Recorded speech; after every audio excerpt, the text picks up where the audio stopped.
નમસ્કાર student, Mahakal coaching સેન્ટરમાં તમારા બધાનું સ્વાગત છે. લાંબા ટાઈમ થઈ ગયો, મતલબ 15-20 દિવસ થઈ ગયા વિડિયો ના બનાવ્યો હતો. તો અમુક ટાઈમને કારણે સેટિંગ ના બેસતું હતું એટલે વિડિયો ના બનાવ્યો હતો. હાલમાં જે સ્ટુડન્ટ મારી પાસે જે ઓફલાઈન ક્લાસીસમાં આવે છે તો ગુજરાત પોલીસની તૈયારી કરે છે. એસએસસી જીડીની હમણાં ભરતી નીકળવાની છે. 27 તારીખથી એના ફોર્મ ભરાશે. તો જે લોકો એસએસસી જીડીમાં ગઈ વખતે મેરિટમાં 1-2 પોઈન્ટથી રહી ગયા છે તે લોકોને ફરી ચાન્સ છે કે 27 ઓગસ્ટના જે 50,000 વેકન્સી નીકળવાની છે, સમથિંગ 50,000 ની અંદર, તો ફરીથી મહેનત કરી દો ચાલુ. અને તમારે આ વખતે જે લોકો ગઈ વખતે 1-2 પોઈન્ટથી રહી ગયા છે એમના માટે આ વખતે સરળ રહેશે. શું કામ? કારણ કે ગઈ વખતે તો પ્રેક્ટિસ કરેલી જ છે, ફિઝિકલની પણ કરેલી છે અને રિટર્નની પણ કરેલી. તો આ વખતે તમારે એટલી મહેનત નહીં કરવી પડે જે ફર્સ્ટ ટાઈમ તમે કરી હતી. ઓનલી ફોર રિવિઝન કરશો તો પણ તમે આસાનીથી પાસ થઈ જશો. આજે જે ગુજરાત પોલીસની જે પરીક્ષા આવનારી છે તેના માટે મેં જે ક્વેશ્ચન લીધા છે ખૂબ જ આઈએમપી ક્વેશ્ચન છે. તો વારંવાર કહું કે ક્વેશ્ચન યાદ કરો, ખાલી આન્સર નહીં. તમે ક્વેશ્ચનને સમજશો તો તમે આન્સરને યાદ રાખી શકશો. જોઈએ આપણે તેમાં જીકેના જે મેં ક્વેશ્ચન લીધા છે એમાં ફર્સ્ટ ક્વેશ્ચન જોઈએ આપણે, ગુજરાતની સ્થાપના ક્યારે થઈ? તો આજે મેં જે ક્વેશ્ચન લીધા છે મોસ્ટ ઓફ બધા ગુજરાતના લગતા લીધા છે. તો છે સામાન્ય ક્વેશ્ચન આપણને એમ થાય કે બધાને યાદ હોય, પણ એન્ડ ટાઈમે આપણે ભૂલી જઈએ જ્યારે તમને 4 ઓપ્શન આપવામાં આવે ત્યારે. તો પહેલો ક્વેશ્ચન છે ગુજરાતની સ્થાપના ક્યારે થઈ? તો 1 મે 1960 ના. ક્વેશ્ચન નંબર 2, વિસ્તારની દ્રષ્ટિએ ભારતમાં ગુજરાતનું કયું સ્થાન છે? સ્ટુડન્ટ ખાસ ધ્યાન રાખજો, કારણ કે ગુજરાત પોલીસની જે ભરતી છે તો ગુજરાતને લગતા આઈએમપી ક્વેશ્ચન છે જે પૂછાઈ શકે.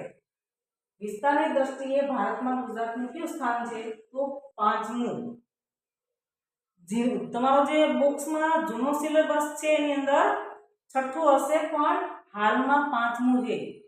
જમ્મુ કાશ્મીર જ્યારે અલગ થયું અને રાજ્ય બનાવવામાં આવ્યું ત્યારે ગુજરાતનું સ્થાન આવી ગયું છે 5મું. ક્વેશ્ચન નંબર 3, ગુજરાતનું પહેલું પાટનગર કયું હતું? ગુજરાતનું પહેલું પાટનગર કયું હતું? જો આ રીતના પણ પ્રશ્ન પૂછાય તો તેનો જવાબ આવશે અમદાવાદ. તેના પછીનો ક્વેશ્ચન નંબર 4, ગાંધીનગર ગુજરાતનું પાટનગર ક્યારે બન્યું? તો પહેલા તો અમદાવાદ હતું. અમદાવાદ અત્યારે આપણે બોલીએ છીએ, પહેલા અમદાવાદ બોલતા હતા. તો અમદાવાદ પહેલા હતું, પણ ગુજરાતનું ગાંધીનગર જે ગુજરાતનું પાટનગર ક્યારે બન્યું? હાલમાં આપણે કેપિટલ જે આપણું જે પાટનગર ગાંધીનગર છે તો 1971.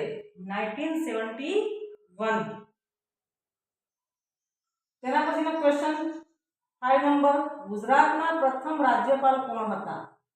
ગુજરાતના પ્રથમ રાજ્યપાલ કોણ હતા?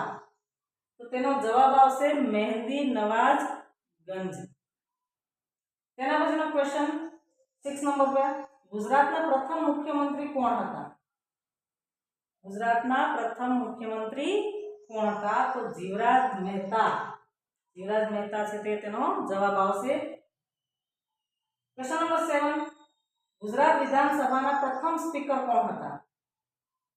ગુજરાત વિધાનસભાના પ્રથમ સ્પીકર કોણ હતા? તો તેનો જવાબ આવશે કલ્યાણજી મહેતા. ક્વેશ્ચન નંબર 8, ગુજરાત વિધાનસભાના પ્રથમ ડેપ્યુટી સ્પીકર કોણ હતા? ગુજરાત વિધાનસભાના પ્રથમ ડેપ્યુટી સ્પીકર કોણ હતા? તો તેનો જવાબ આવશે અંબાલાલ શાહ. ક્વેશ્ચન નંબર 9, પ્રથમ વિપક્ષના નેતા કોણ હતા? પ્રથમ વિપક્ષના નેતા કોણ હતા? તો તેનો જવાબ આવશે નગીનદાસ ગાંધી. પાર્ટી હોય તો વિપક્ષ એમનો હોય જ છે, પક્ષ વિપક્ષ. તો પ્રથમ વિપક્ષના નેતા કોણ હતા? તો નગીનદાસ ગાંધી. 10 નંબર ક્વેશ્ચન, હાલમાં ગુજરાતમાં વિધાનસભાની કેટલી બેઠક છે? ક્વેશ્ચન બધા સ્ટુડન્ટ આઈએમપી છે, ખાસ યાદ રાખજો, કારણ કે હમણાં જ ચુનાવ ગયેલો છે તો આવા પ્રશ્નો તમને જીકે ની અંદર પૂછી નાખશે. તો ક્વેશ્ચન નંબર આપણે જોઈએ, હાલમાં ગુજરાતમાં વિધાનસભાની કેટલી બેઠક છે? 182 182 છે તે ખાસ ધ્યાન રાખવાનું. ગુજરાતમાં લોકસભાની કેટલી બેઠક છે? ક્વેશ્ચન નંબર 11 ગુજરાતમાં લોકસભાની કેટલી બેઠક છે? તો તેનો જવાબ આવશે 26. ક્વેશ્ચન નંબર 12 ગુજરાતમાં રાજ્યસભાની કેટલી બેઠક છે? ગુજરાતમાં રાજ્યસભાની કેટલી બેઠક છે? તો તેનો જવાબ આવશે 11. ખાસ ધ્યાન રાખજો ક્વેશ્ચન નંબર 10, 11 અને 12 બરાબર. વિધાનસભાની બેઠકમાં જોઈ લઈએ 182 છે, ગુજરાતમાં લોકસભાની બેઠક 26 છે અને રાજ્યસભાની બેઠક છે તે 11 છે. તો ખાસ યાદ રાખજો સ્ટુડન્ટ. તેના પછીનો ક્વેશ્ચન જોઈએ 13 નંબર, ગુજરાતમાં જિલ્લાની સંખ્યા કેટલી છે? તો તેનો જવાબ આવશે 33. ગુજરાતના જિલ્લાઓની સંખ્યા છે 33. ગુજરાતમાં તાલુકાઓની સંખ્યા કેટલી છે? તો જિલ્લાની 33 થાય, હવે તાલુકાની 252 સંખ્યા છે. ખાસ યાદ રાખજો. ગુજરાતમાં મહાનગરપાલિકાની સંખ્યા કેટલી છે? ગુજરાતમાં મહાનગરપાલિકાની સંખ્યા કેટલી છે? તો તેની સંખ્યા આવશે 8.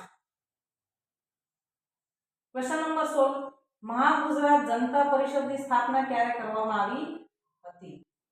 મહાગુજરાત જનતા પરિષદની સ્થાપના ક્યારે કરવામાં આવી હતી?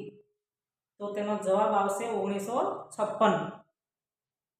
ક્વેશ્ચન નંબર 17 ગુજરાતમાં સૌપ્રથમ પંચાયતી રાજની શરૂઆત ક્યારે થઈ હતી? ગુજરાતમાં સૌપ્રથમ પંચાયતી રાજની શરૂઆત ક્યારે થઈ હતી? તો 1963. એનો જવાબ છે 1963. 1963 માં પંચાયતી રાજની પ્રથમ શરૂઆત થઈ હતી. તો મેં જે 17 ક્વેશ્ચન લીધા છે ખૂબ જ આઈએમપી, મોસ્ટ આઈએમપી કહી શકાય. તો ખાસ યાદ રાખજો વ્યવસ્થિત, કારણ કે સ્ટેપ બાય સ્ટેપ તમારી પાસે ટાઈમ છે. પોલીસની તો ફિઝિકલનું નવેમ્બરની આસપાસ આવી જશે, પણ એના પછી પણ તમને ટાઈમ મળશે 3 મહિનાનો. એટલે એવું ન વિચારી લેતા કે આપણી પાસે તો હજુ ઘણો ટાઈમ છે, તમે રીડિંગ કરી લેશો, કવર કરી લેશો. તમે અત્યારથી સ્ટેપ બાય સ્ટેપ સ્ટાર્ટ કરશો. જો મારા સ્ટુડન્ટ છે જો તે લોકો અત્યારથી જ રિટર્ન અને ફિઝિકલ બંનેની તૈયારી કરે છે, 3 મહિનાથી સતત એ લોકો તૈયારી કરે છે, તો એનો મોસ્ટ ઓફ કોર્સ કવર કરવાની તૈયારી. કારણ કે ગઈ સાલથી જે લોકો રહી ગયા હતા તે પણ કરે છે, તો એનો મોસ્ટ ઓફ કવર મતલબ તમે ટાઈમ ટેબલ શેડ્યુલ બનાવી અને પ્રિપેરેશન કરો. બાકી ઘણા સ્ટુડન્ટ એવા પણ છે કે ના મેડમ હજી તો ટાઈમ છે ને થઈ જશે. એન્ડ ટાઈમ ઉપર ક્યારેય નહીં થાય. ડેઈલી હું કોશિશ કરીશ કે ડેઈલીના ડેઈલી તમને આઈએમપી ક્વેશ્ચન મોકલું અને વિડીયો નાખું. મહાકાલ કોચિંગ સેન્ટરમાં જેટલા પણ મારા સ્ટુડન્ટ છે કે અધર જે નથી આવતા તે જોવે છે વિડીયો, તો લાઈક કરવાનો, સબસ્ક્રાઈબર કરવાના અને મોસ્ટ આઈએમપી એ વાત કે તમારે ખાલી જોઈ, લાઈક કરી અને સબસ્ક્રાઈબર કરી નથી રાખવાનું. તમારે ખાખી વર્દી, બધા કહે ને ગુજરાતની અંદર કે ખાખીનું સપનું પૂરું કરવું હોય તો ક્વેશ્ચનને ફક્ત જોવાના નથી વિડીયોમાં, એને યાદ કરવાના છે. તમારે એના આન્સરને યાદ રાખવાના છે. તમે તમારું સપનું તો પૂરું કરી શકશો. જય હિન્દ, જય ભારત.